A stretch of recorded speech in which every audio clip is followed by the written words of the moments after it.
right, it's time to listen to some Jordan Peterson. Everybody has been asking me to listen to some of his material and react to it. And so here we go today. I don't know what's going to come out of this, but I thought the title was super interesting. Jordan Peterson reveals his solution to motivate Generation Z. Oh boy, this is going to maybe upset or light a fire under some people, but I can't wait because mental health's our thing, right? Spread it to the world. However, whether it's music or through material from Jordan Peterson. So, Tom Stevens, resident psychotherapist. Without further ado, Dr. Jordan Peterson. Boy, I'd like to talk to him one day. I don't know if I'm ready for that, though. Solution to motivate Gen Z. You're going to love this. I recently sat down with world-renowned psychologist and author Dr. Jordan Peterson. We talked about a number of things, including education versus indoctrination and his mission to fight the far-left woke agenda in schools, maybe your school, as well as why Gen Zs can't cut it in the workforce. Not all of you, but some of you, and how we can help them. You got a new study showing new 2023 hires are unprepared for work, they're unprepared for life. Dr. Peterson's take on all of this, especially for parents, is fascinating. Watch.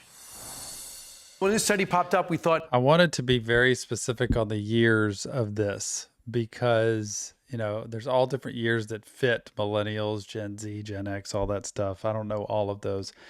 But it says Gen Z is the newest generation born between 1997 and 2012. So that would be everybody today that is 26 all the way down to 11. It's about 15-year spans in these generation cycles. I was just after baby boomers.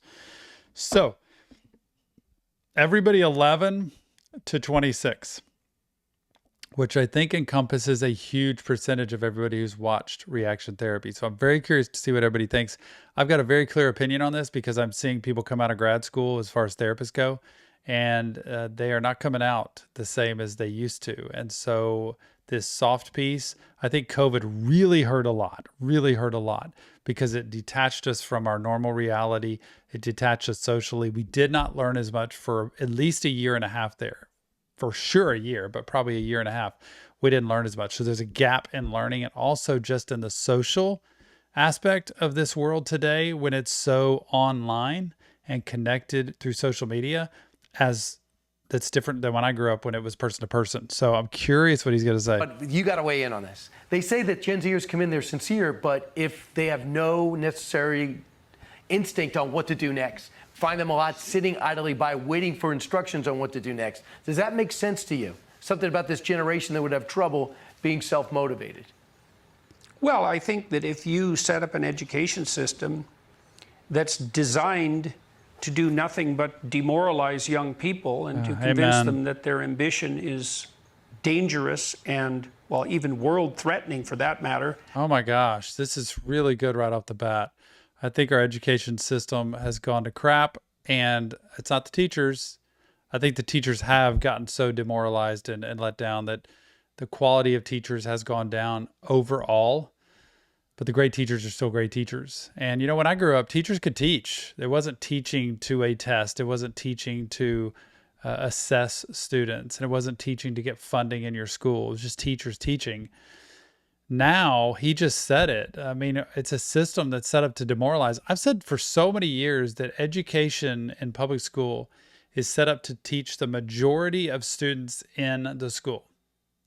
The ones way up and the ones way down, educationally, intellectually, socially, are not the ones they target. And so they get left out, targeted, or they get called out and get in trouble or get treated the way that it's not good. It demoralizes students. And so he is saying it perfectly, that we are spending so much time demoralizing instead of uplifting and encouraging young people. But we have to be able to get younger people, Gen Z, to get self-motivated and to see what work really means. And I know they might get mad at me with that, but honestly, what work really means, like working for nothing so that you can see that you want to build and grow and become something.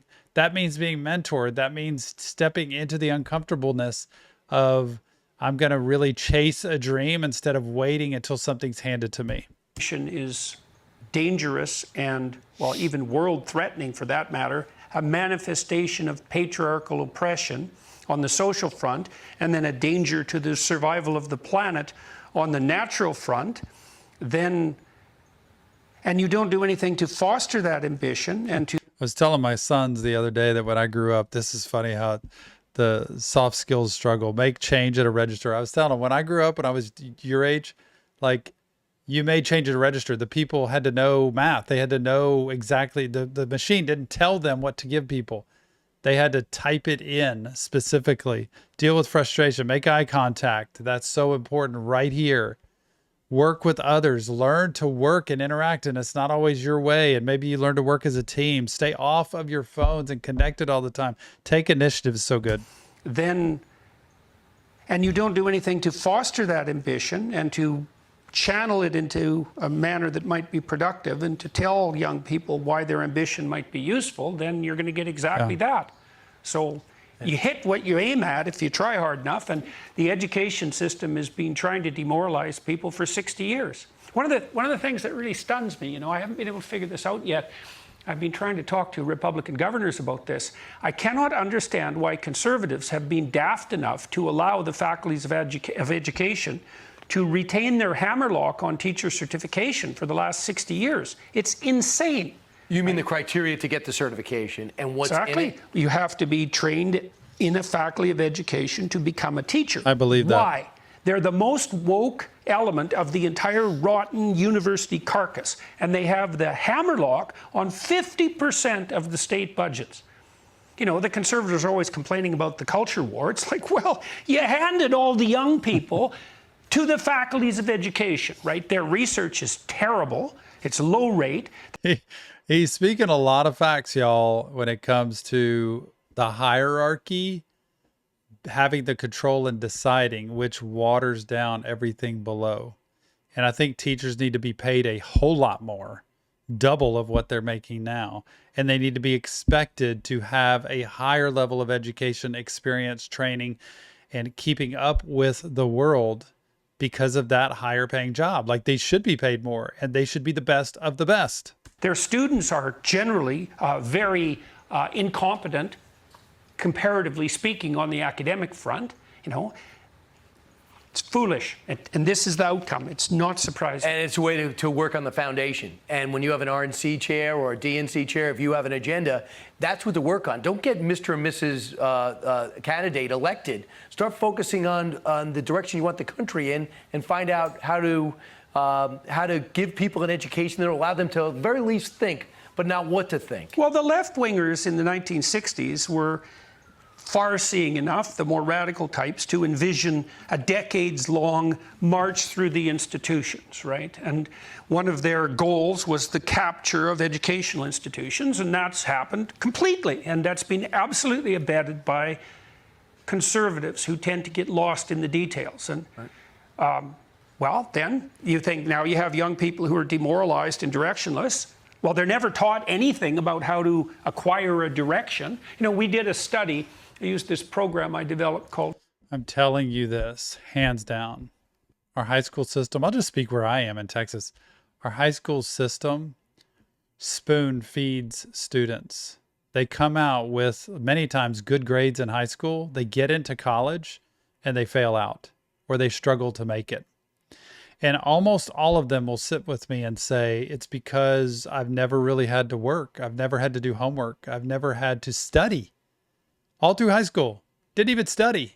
I just kind of made it through on the daily grades, and the teacher kind of gave us what we needed to know, and we did it on the test. And you get to college and they don't care as much about that. And you're having to figure out how to survive, struggle, and thrive on your own. Our education system is spoon feeding things just to be able to get students by and move them along, instead of teaching initiative, forethought, trying to problem solve, trying to work together as a team, trying to create initiative, and let's grow and let's build and let's do. There needs to be more education that helps students think for themselves. Future authoring. We did a study where we had 3 studies actually, where we had university students sit down essentially for 90 minutes. Right. 90 minutes, this was it. And write out a goal, a series of goals for their life, right? Who could they be in 5 years across 7 important dimensions of their life? And where might they be that would be terrible if they didn't get their act together? we dropped their dropout rate 50% and raised their grade point average by 35%. 3 separate studies. So that's all you have to do if you want to motivate young people, is to teach them a bit of visionary discipline and encourage it. And we do the opposite Show of that. them Plus, they we can terrify do it. them. Trigger warnings. We tell them that everything's dangerous. You talked about accommodation. So someone has ADD, they're told, dyslexia or other things. In the public school now, there's a lot of accommodations. I'm going to give you more time for your test, or things to that nature. I have trouble tracking across the line.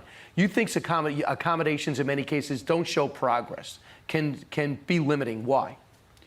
Well, the problem with the accommodation hypothesis is something like, the advantage is, well, you want to do what you can to help people who might have obstacles that could be overcome to learn. That's not unreasonable.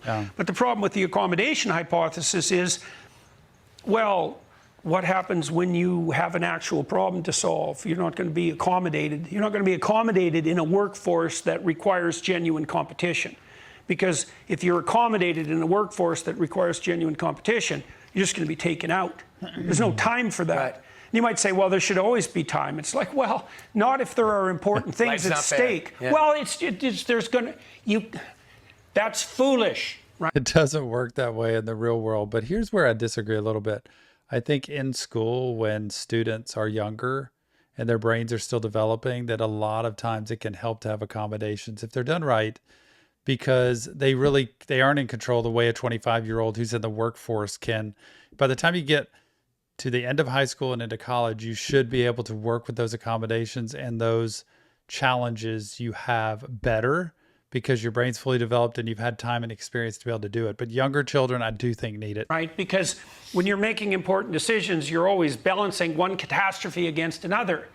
You don't have the option that everything's going to turn out. And so the problem with accommodation, well, first of all, it's going to be gamed, and it's being gamed like mad. And second, it gives the person who's being accommodated to the wrong picture of the world to which they're going to adapt. You think about this with parenthood.